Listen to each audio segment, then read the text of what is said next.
السلام علیکم ورحمۃ اللہ وبرکاتہ۔ نحمدہ و نصلی علی رسولہ الکریم، اما بعد، فاعوذ باللہ من الشیطان الرجیم، بسم اللہ الرحمن الرحیم۔ جہاں طریق تھا بے نور تھا اور سخت کالا تھا، جہاں طریق تھا بے نور تھا اور سخت کالا تھا، کوئی پردے سے کیا نکلا کہ گھر گھر میں اجالا تھا۔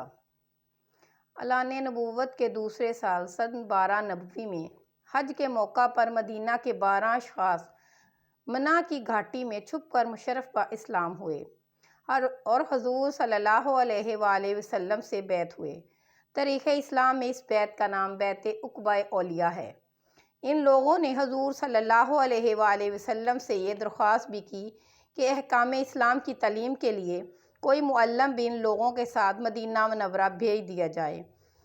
وہ مدینہ میں حضرت سعد بن زرارہ رضی اللہ تعالیٰ عنہ کے مکان پر ٹھہرے اور انصار کے ایک ایک گھر میں جا کر اسلام کی تبلیغ کرنے لگے اور روزانہ ایک دو آدمی آغوش اسلام میں آنے لگے۔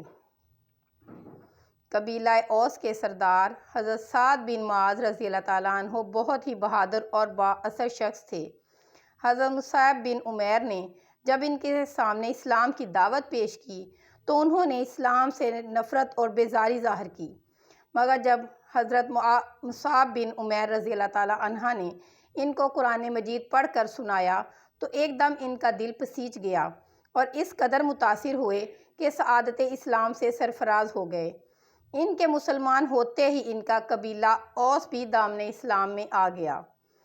اس کے ایک سال بعد سن 1390 میں حج کے موقع پر مدینہ کے تقریباً 72 اشخاص نے منا کی اس گھاٹی میں اپنے بت پرست ساتھیوں سے چھپ کر حضور صلی اللہ علیہ وآلہ وسلم کے دست حق پرست پر بیعت کی اور یہ عہد کیا کہ ہم لوگ آپ کی اور اسلام کی حفاظت کے لیے اپنی جان قربان کر دیں گے۔ اس موقع پر حضور صلی اللہ علیہ وآلہ وسلم کے چچا حضرت عباس بھی موجود تھے جو ابھی تک مسلمان نہیں ہوئے تھے۔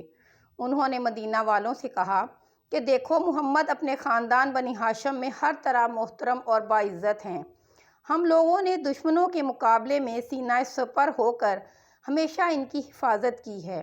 تم لوگ ان کو اپنے وطن میں لے جانے کی خواہش مند ہو تو سن لو، اگر مرتے دم تک تم لوگ ان کا ساتھ دے سکو تو بہتر، ورنہ ابھی سے کنارہ کش ہو جاؤ۔ یہ سن کر حضرت برا بن عذاب طیش میں آ گئے اور کہنے لگے کہ ہم تلواروں کی گود میں پلے ہیں۔ حضرت ابو الحسیم نے بات کاٹتے ہوئے کہا کہ یا رسول اللہ، ہم لوگوں کے یہودیوں سے پرانے تعلقات ٹوٹ جائیں گے۔ کہیں ایسا نہ ہو کہ جب اللہ تعالیٰ آپ کو غلبہ عطا فرمائے تو آپ ہم لوگوں کو چھوڑ کر اپنے وطن مکہ چلے جائیں۔ یہ سن کر حضور صلی اللہ علیہ وآلہ وسلم مسکراتے ہوئے جواب دیا کہ تم لوگ اطمینان رکھو، تمہارا خون میرا خون ہے اور یقین کرو میرا جینا مرنا تمہارے ساتھ ہے۔ میں تمہارا ہوں اور تم میرے ہو، تمہارا دشمن میرا دشمن اور تمہارا دوست میرا دوست ہے۔ جب انصار یہ بیعت کر رہے تھے تو حضرت سعد بن زرارہ رضی اللہ تعالیٰ عنہ نے کہا، میرے بھائیو، تمہیں یہ خبر ہے کہ تم لوگ جس چیز کی بیعت کر رہے ہو خوب جان لو کہ یہ عرب و عجم کے ساتھ اعلان جنگ ہے۔